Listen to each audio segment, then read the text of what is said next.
So Anne Rice, she's a best-selling novelist, has just announced on her Facebook page that she is no longer a Christian. In fact, she's gone so far as to renounce Christianity. Wow. All right? So I'm going to read you what she wrote on her Facebook wall. She said, I refuse to be anti-gay. I refuse to be anti-feminist. I refuse to be anti-artificial birth control. I refuse to be anti-democrat. I refuse to be anti-secular humanism. I refuse to be anti-science. I refuse to be anti-life. So she's listing all the reasons why she refuses to be a Christian.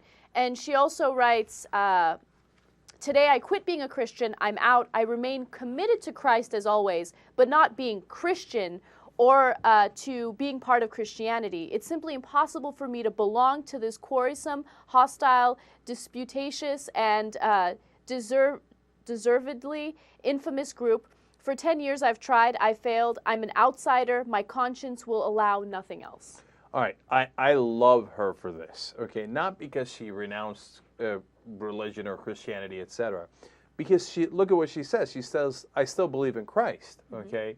But these guys are not my people, okay? They say they believe in Christ, but they come and talk about hate, and they talk about, you know, giving to the rich and not the poor, etc.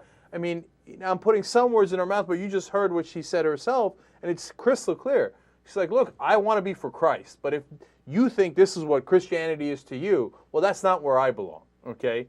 And so in a lot of ways, she's making a gambit to bring back what I think a lot of people would consider real Christianity. Absolutely. And that takes a lot of courage to challenge your own church, etc., like that. And it takes, for a real believer like her, real faith. And we've talked about an individual's path to God, right? How everyone interprets religion differently because everyone has their own path to God. This is the type of path I can get behind. Absolutely. And of course, everybody knows Anne Rice is a best-selling novelist, and she's the one who wrote Interview with the Vampire.